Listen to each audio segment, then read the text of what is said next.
Hello everyone, start करते हैं आज की वीडियो को। और आज के वीडियो में हम अपनी बात करने वाले हैं। ट्रम्प की बहुत बात हो गई और यहाँ की बात हो गई, श्रीलंका की बहुत बात हो गई। अभी थोड़े से हमारे पसंदीदा मुल्क पाकिस्तान के बारे में बात करते हैं। और बात करने की ज़रूरत भी इसलिए है क्योंकि आपको मालूम होगा पाकिस्तान की स्थिति क्या हाल है। पूरी हालत ख़राब है, आतंकवाद चरम पे है। कोई भी किसी को गोली मार देता है, कोई भी किसी को लूट के चला जाता है, कोई भी किसी को पूरी भीड़ के सामने टांग देता है और कोई भी किसी के घर में जाके लूट खसोट और हो जाती है। और रेप वेप का तो अभी कहीं काउंटिंग ही नहीं है कि क्या सीन चल रहा है वहां पर। जो महिलाओं की स्थिति है वो तो बहुत ही दर्दनाक है। और ये सबके लिए सब जाहिर है, सबको सब चीजें पता है।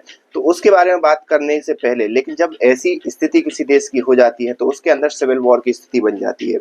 सिविल वॉर की स्थिति कहलाती क्या है कि हर एक जब जनता डिस्ट्रेस हो जाती है तो अपने अपने उसमें ग्रुप बना लेती है, अपने अपने ग्रुप बना लेती है कि भाई वो सरकार से डिस्ट्रेस है तो सरकार के लड़ने के लिए कुछ चंद आदमी इकट्ठे हो जाते हैं। फिर वो आदमी सरकार को अलग करने के लिए प्रयास करते हैं और फिर वो आदमी जब सरकार अलग हो जाती है तो एक दूसरे से लड़ने लगते हैं। इसका सबसे जीता जाता उदाहरण म्यांमार देख लो, सीरिया देख लो, इराक देख लो। ऐसे कई देश में आपको बता सकता हूँ जिनके हालात यही होते हैं।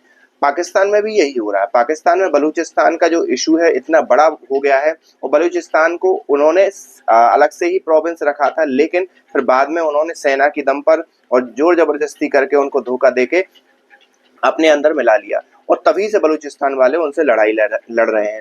जैसे बलूचिस्तान वाला मुद्दा इतना इंटेंसिफाई हो गया कि भाई वो आर्मी को भी चैलेंज करने लगे, तो सीधी सी बात है जो पाकिस्तान के अंदर डिस्ट्रेस तो वैसे ही फैला हुआ था, अलग अलग ग्रुप होने की आशंका भी बढ़ जाती है। इमरान खान को वैसे ही वो उनके अंदर रखे हैं जो कि वहां के सबसे बड़े पॉपुलर नेता है। ये सारी चीजें और इन सारी चीजों को जब आप देखो तो इन सारी चीजों को क्या करने के लिए एक साथ समाप्त करने के लिए या कहें मैनेज करने के लिए आर्मी चीफ वहां पर आए, आसिफ मुनीर जी। और उन्होंने एक भाषण दिया। उन्होंने भाषण क्या दिया? उन्होंने भाषण दिया और जो भी 70-80 साल पहले जो घटना हुई थी, जिन्ना साहब ने भारत से पाकिस्तान को अलग किया था एक मुस्लिम तुष्टीकरण के नाम पे, एक मुस्लिम धर्म के नाम पर, एक इस्लाम के नाम पर, उन्होंने उसी को रिएट्रेट करा और कहा कि भैया हमें अपने पुराने जो पूर्वज हैं, जो पुरखे हैं जिन्होंने पाकिस्तान को बनाया, सारे जो युवा हैं, जो मतलब सीधी सी बात है बेरोजगार युवा मैं कहना चाहूंगा, जिनके अंदर बहुत गुस्सा भरा पड़ा है अपनी सरकार के प्रति,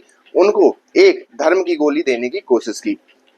और उसमें ये कहा कि भैया हमने हमारे जो पूर्वज हैं उन्होंने टू नेशन थ्योरी बनाई थी, हमारे लिए एक धर्म के नाम पर एक अलग देश दिया, हम कितने बड़े भाग्यशाली हैं और हमें ये सारी चीजें याद रख के पाकिस्तान के लिए काम करना चाहिए। लेकिन ये सारी चीजें उनके लिए प्लेट में खाना नहीं देती। लेकिन आप 2 मिनट आप हो सकता है ये सोच रहे होंगे कि यही चीज तो इंडिया में होती है। इंडिया में अभी जितनी भी भारतीय जनता पार्टी है वो धर्म के नाम पर वोट लेती है, लेकिन धर्म के नाम पर वोट लेने के साथ साथ भारतीय जनता पार्टी की जो वर्तमान सरकार है वो विकास को भी उतनी ही तवज्जो देती है। वो वोट लेने का एक कारण बन सकता है, लेकिन अगर आप बात करें कि विकास की, तो उसमें भी भारत कहीं पीछे नहीं है। आज जैसे इकोनॉमिक डिस्ट्रेस हो रहा है ग्लोबल इकोनॉमी के अंदर, उस क्षेत्र में भारत का दबदबा बढ़ रहा है। भारत से लोग ज्यादा से ज्यादा ट्रेड डील करने को उतावले हैं। इवन भारत का जो व्यापार है अमेरिका के साथ या एक्सपोर्ट है अमेरिका के साथ, वो भी बढ़ा है। तो भारत तो टोटली अलग है, कंपेयर करना बिल्कुल बेवकूफी वाली बात है। फिर से आ जाते हैं पाकिस्तान। तो वहां पर उन्होंने ये अपने भाषण देके पाकिस्तान को संभालने की कोशिश की।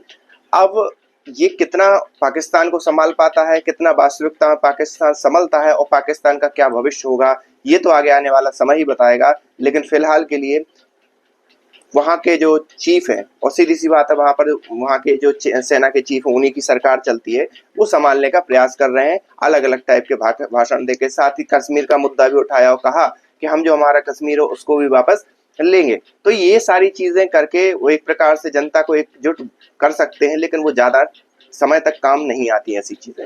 आप इस बारे में क्या समझते हैं? आप हमें कमेंट करके बताइए। मिलते हैं नेक्स्ट वीडियो में, तब तक के लिए थैंक यू।